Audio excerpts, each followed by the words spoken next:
경기도에서 유일하게 병원급 의료기관이 없는 연천군은 보건의료원의 역할과 기능이 절대적인 지역인데요. 해를 거듭할수록 의료 인력 확충에 어려움을 겪는 등 의료 취약성이 심화되고 있습니다. 연천군 보건의료원이 직면한 위기 상황, 유승한 기자가 취재했습니다. 연간 8천여 명이 이용하는 연천군 보건의료원입니다. 운영에 필요한 한 해 예산은 120억 원 정도인데 국비와 도비 지원은 6억 원을 조금 넘는 수준입니다.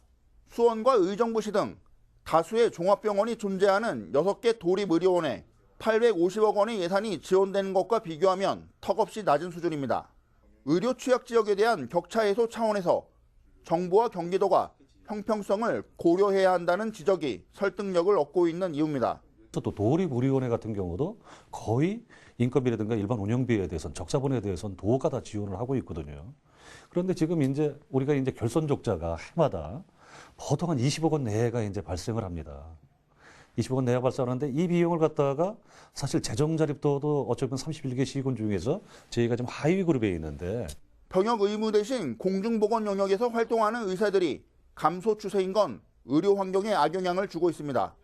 의료 전문 대학원 신설과 여학생 비율이 증가한 게 원인으로 지목되는데 이곳의 경우 공보의 부족으로 3년 새 3개 과나 가동을 멈췄습니다.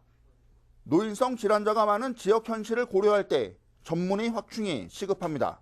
외형상으로는 병원급인데 실질적으로 들어가서 하다 보면은 그 의료의 시혜라든가 질이 의원급으로 보니 지금 생사의 갈림길이 결정될 수 있는 응급실 상황을 보면 문제는 더욱 심각합니다.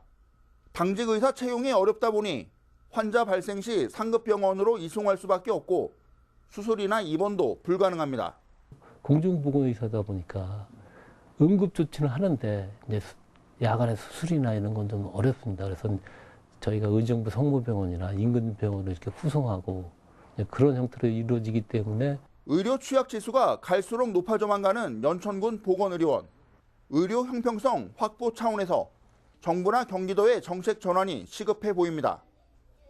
딜라이브 서울 경기 케이블 TV 유승환입니다.